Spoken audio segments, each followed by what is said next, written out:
Om Swastiastu. Hai teman-teman, perkenalkan nama saya Kadek Leli Marheni. Asal saya dari Desa Wanegiri, Kecamatan Sukesade, Kabupaten Buleleng. Saya dari jurusan Ekonomi dan Akuntansi, program studi S1 Akuntansi, Fakultas Ekonomi Universitas Pendidikan Ganesha. Di sini saya sebagai owner atau pemilik dari salah satu usaha inovatif, yaitu Cip Cip Hore. Cip Cip Hore merupakan salah satu usaha yang tergolong usaha kecil, di mana dia bergerak di bidang makanan. Nah, makanan yang saya produksi adalah cookies atau kue kering. Pembahasan lebih lanjut terkait hal-hal mengenai usaha yang sedang saya kembangkan ini akan saya jelaskan pada video berikut ini. Hai teman-teman, di video kali ini saya akan menjelaskan hal-hal terkait dengan usaha yang sedang saya kembangkan. Saya akan mulai dari menjelaskan logo usaha terlebih dahulu. Logo usaha saya terdiri dari gambar seekor berang-berang, nama usaha, moto usaha, nomor telepon, dan username Instagram. Menurut saya, dalam satu logo ini sudah memuat informasi yang lengkap karena terdapat nama, moto, kemudian ada kontak yang bisa dihubungi. Jadi, ini akan membuat konsumen tahu produk yang dijual dan mudah menghubungi owner. Seekor berang-berang melambangkan kemampuan beradaptasi yang kuat, di mana berang-berang mampu beradaptasi di segala iklim dan hidup di dua lingkungan, yaitu darat dan air. Jadi, diharapkan usaha ini akan dapat terus berjalan meskipun keadaan ke depan yang tidak menentu. Selain itu, berang-berang juga memiliki rupa yang lucu, yang berguna untuk menarik pelanggan.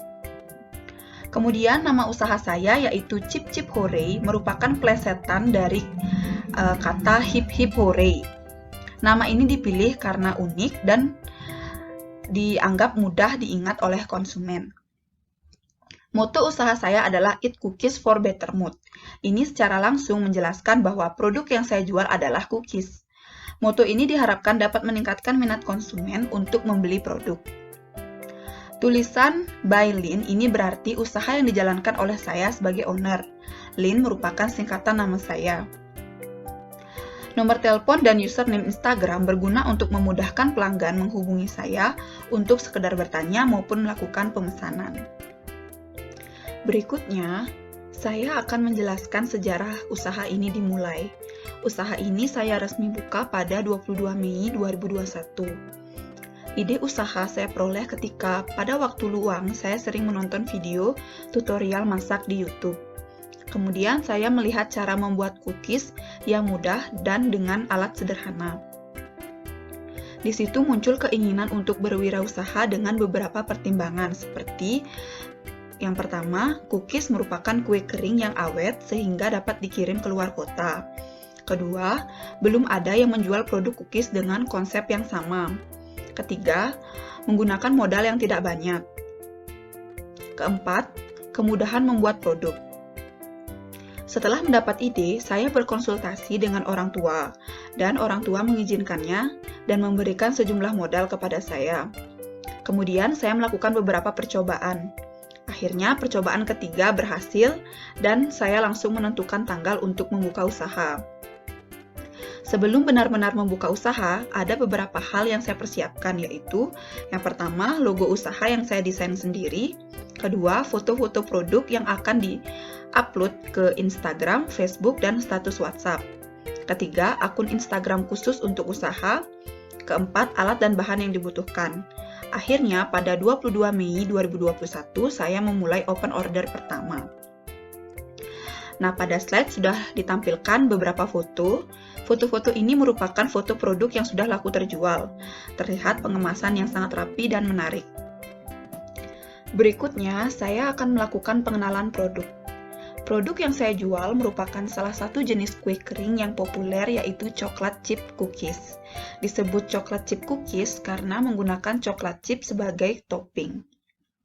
Dari sekian jenis cookies, dipilih coklat chip cookies karena mudah dibuat dan memiliki kepopuleran lebih tinggi ketimbang jenis cookies lainnya. Adapun varian cookies yang saya jual ada dua, yaitu original cookies dan coklat cookies.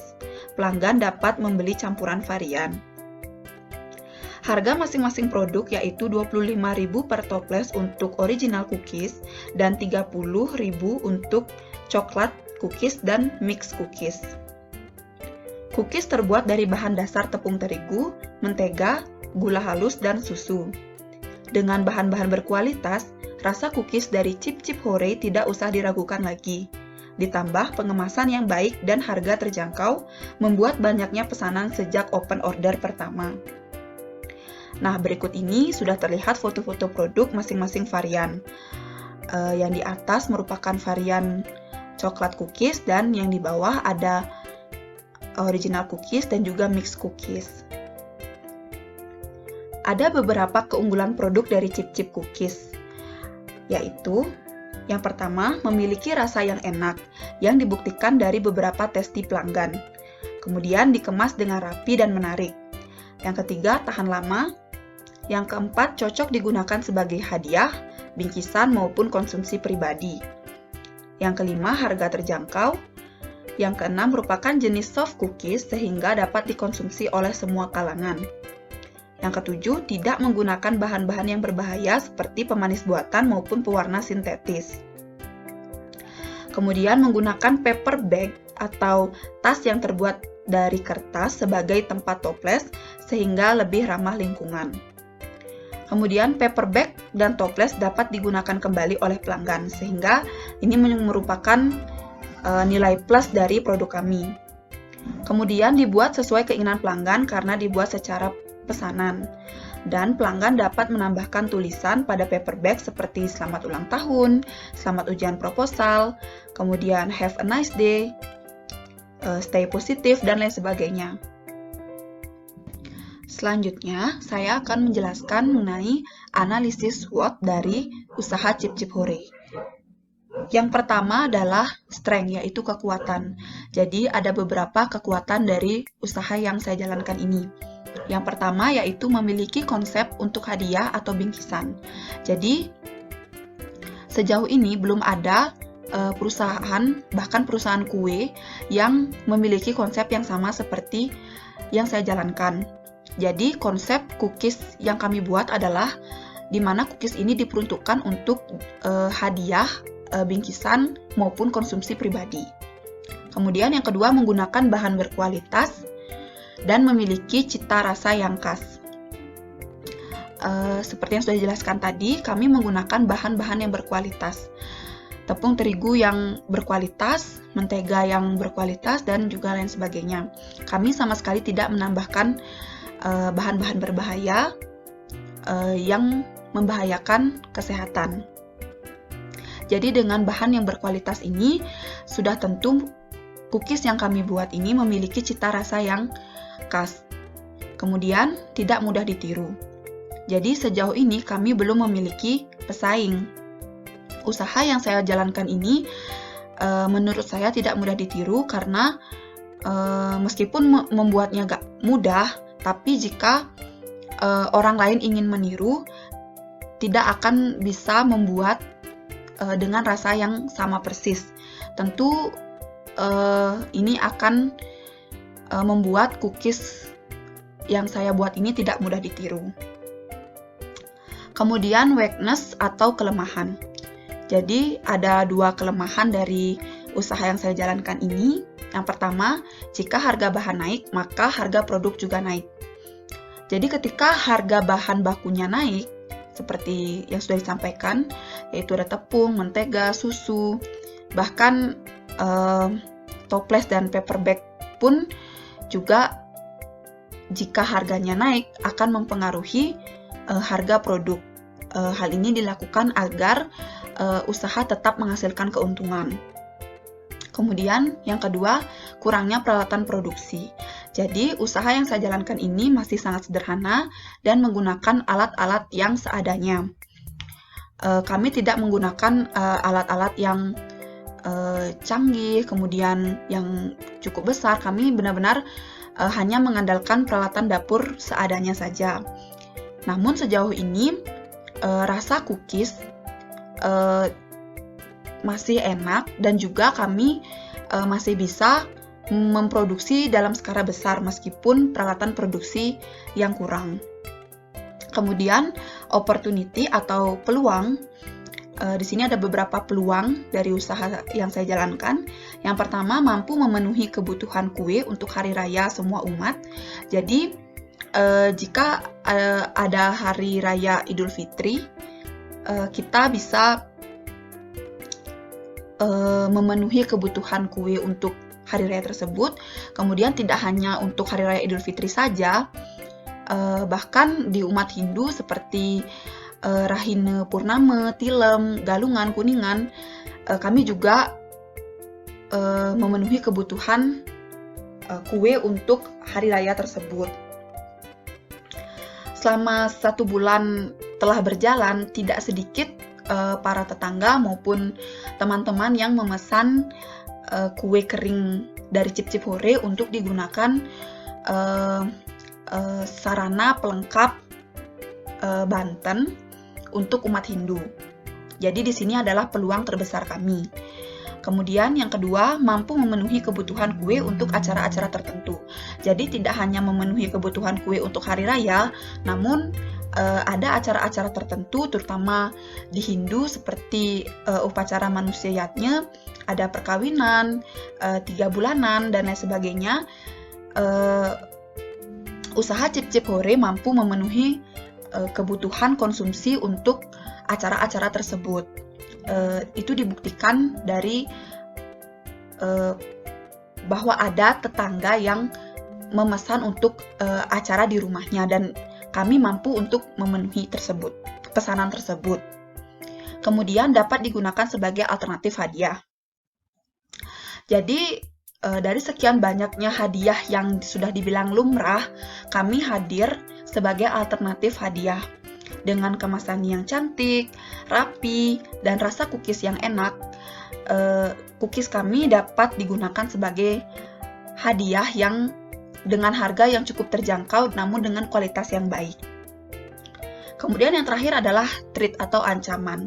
Jadi sebenarnya selama saya menjalankan usaha, saya tidak merasa ada ancaman yang besar, namun ada ancaman yang cukup mengkhawatirkan ketika munculnya pesaing. Namun sejauh ini belum ada pesaing yang atau kompetitor yang benar-benar meniru konsep cookies yang saya buat. Jadi ditakutkan ketika usaha saya lancar, ada seseorang yang juga ingin meniru.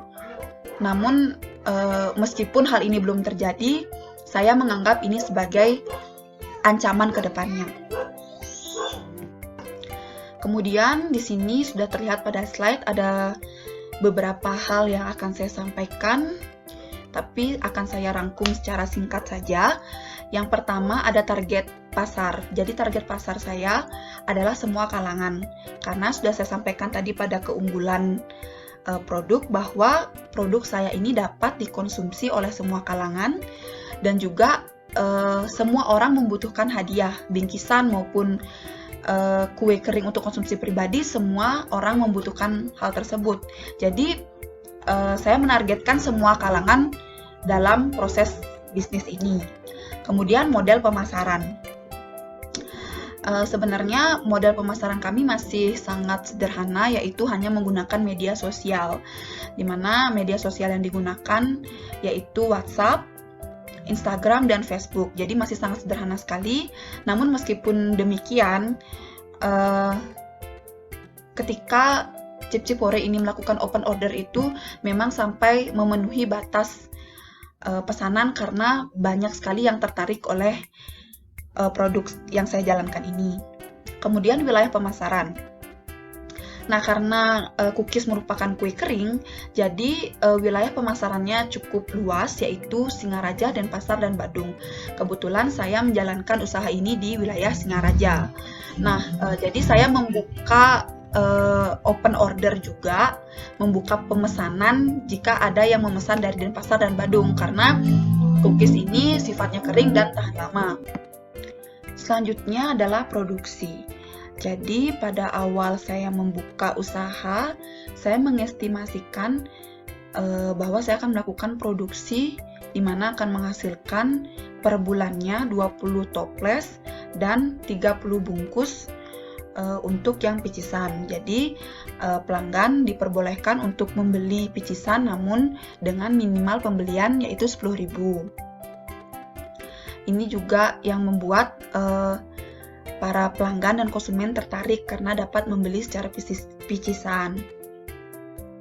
Namun setelah saya menjalankan usaha, total produksi yang saya lakukan selama 1 bulan lebih ini itu lebih dari 20 toples, kurang lebih sekitar 40 toples terjual, dan kemudian untuk picisannya itu sekitar 50 bungkus, sehingga ini benar-benar di luar dari estimasi yang telah saya susun sebelumnya.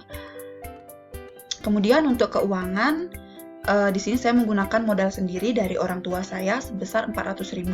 Jadi 400.000 ini sudah termasuk biaya percobaan, kemudian alat dan bahan, dan lain-lain seperti biaya transportasi, kemudian ada biaya konsumsi. Jadi 400.000 ini sudah benar-benar include semuanya sampai saya benar-benar siap membuka usaha. Nah, di sini saya menganggap modal ini termasuk sedikit, di mana saya sudah bisa melakukan percobaan, biaya-biaya transportasi maupun alat dan bahan itu sudah tercover dengan uang 400.000, jadi tidak sampai 1 juta.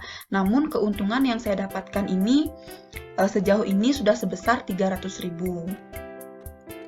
Jadi 300.000 ini sudah benar-benar di luar biaya yang harus saya gunakan untuk memutar usaha kembali. Jadi ketika saya sudah melakukan penjualan, mendapatkan uang, saya memperhatikan apa saja yang habis dari bahan maupun peralatan yang digunakan. Jadi ketika saya sudah menutupi biaya bahan-bahan yang habis tersebut, baru sisanya saya tabungkan. Jadi pada akhir bulan saya hitung, saya sudah mendapatkan keuntungan sebesar 300.000. Nah, selanjutnya saya akan menjelaskan mengenai kendala, rencana, dan kesan pesan. Nah, kendala dari usaha yang saya jalankan ini ada beberapa. Yang pertama itu memang masih belum memiliki peralatan yang memadai. Jadi benar-benar secara sederhana menggunakan alat-alat seadanya. Alat yang saya beli untuk produksi hanya 2, yaitu spatula dan sendok takar saja. Jadi sisanya benar-benar hanya mengandalkan peralatan dapur yang ada. Kemudian selain itu kurangnya modal. Jadi orang tua saya hanya bisa memberikan sebesar 400.000, sehingga saya tidak bisa membeli peralatan-peralatan yang memadai. Kemudian selain itu saya belum bisa memproduksi secara banyak kemudian menjual. Jadi masih dengan sistem pesanan, karena selain kurangnya modal, saya juga masih kuliah. Jadi berbarengan dengan kuliah itu harus benar-benar bisa membagi waktu antara memproduksi kue dan juga kuliah. Jadi saya sampai saat ini masih menggunakan sistem pesanan, di mana sekarang memesan kue akan siap beberapa hari kemudian. Jadi saya benar-benar belum bisa membuat pesanan secara banyak. Kemudian rencana ke depannya. Jadi rencana ke depannya saya ingin membuat varian yang lebih banyak lagi untuk cookies. Jadi tidak hanya ada 2 varian, jadi akan ada banyak varian yang lebih inovatif, lebih unik, yang tentunya akan menarik minat pelanggan. Dan untuk rasa, tentu saya akan melakukan banyak percobaan untuk menghadirkan banyak varian, dan tentunya juga modal. Jadi meskipun masih terkendala, namun ini rencana utama saya, yaitu untuk memperbanyak lagi varian dan lebih memperunik lagi pengemasannya. Kemudian rencana ke depannya saya juga ingin memperluas pasar, tidak hanya di Singaraja, Denpasar maupun Badung. Saya juga berusaha untuk merambah pasar kalau bisa seluruh Bali. Jadi siapapun yang ingin memesan, namun sekarang masih terkendala biaya transportasi dan juga sulitnya menjangkau tempat-tempat yang di luar jalur Singaraja dan Pasar Badung seperti itu. Kemudian rencana ke depan juga saya ingin tentunya membeli peralatan-peralatan yang memadai yang membantu saya untuk memproduksi cookies lebih banyak lagi, lebih besar lagi. Kemudian dan rencana ke depannya yang benar-benar ingin saya lakukan adalah saya tidak ingin hanya menjual cookies saja, namun saya juga menjual makanan-makanan lain seperti muffin, pizza, corn dog, apapun yang sedang tren, apapun yang sedang digemari atau populer, saya akan mencoba untuk menjualnya dan menjadi produsen makanan yang paling enak gitu. Jadi saya sangat ingin menjadi satu-satunya produsen makanan yang dimana makanannya memiliki ciri khas sehingga tidak mudah ditiru. Dan yang terakhir adalah kesan dan pesan saya. Saya sangat senang bisa membuka usaha atau berwirausaha. Sebenarnya selain sering menonton tutorial masak, munculnya keinginan untuk berwirausaha ini juga didukung oleh di mana saya pada semester 6 ini mendapatkan matkul kewirausahaan. Jadi di situ saya dituntut untuk mencoba berwirausaha, membuka usaha. Jadi disitulah juga timbul keinginan untuk berwirausaha. Saya sangat senang karena saya juga awalnya saya sangat takut apakah orang-orang akan mau membeli, apakah orang-orang akan percaya, apakah saya dapat menjalankan usaha ini secara konsisten. Namun ketika saya menjalankannya, saya sangat benar-benar menikmati, saya senang karena di sisi lain saya juga hobi memasak, saya gemar mengkonsumsi snack, cookies, makanan-makanan ringan. Jadi ini sebenarnya sekaligus menjadi penyaluran hobi. Jadi saya sangat menikmati perjalanan saya dalam menjalankan usaha. Kemudian awalnya saya berpikir usaha apa yang sebaiknya saya buka. Jadi setelah saya menjalankan usaha ini, mungkin banyak yang berpikir bahwa ketika kita membuka usaha, kita harus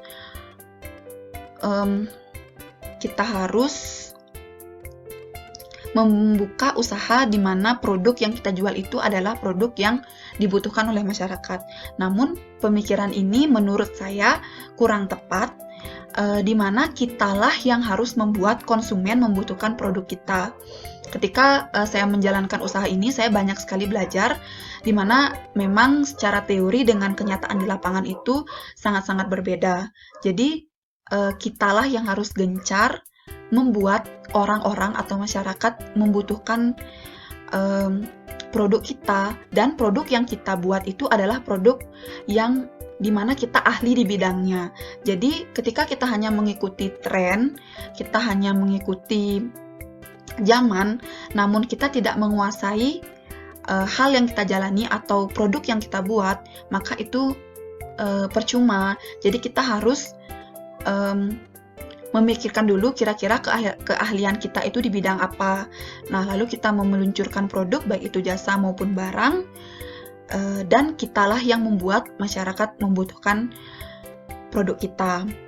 Nah, untuk pesannya, untuk teman-teman yang ingin membuka usaha, diusahakan tidak perlu membuat usaha yang mewah, megah, ataupun kreatif, inovatif. Ya, memang kreatif dan inovatif itu dibutuhkan, tapi yang lebih penting adalah ketika kita menguasai produk tersebut. Kita tahu betul bagaimana cara membuatnya, bagaimana cara melakukannya.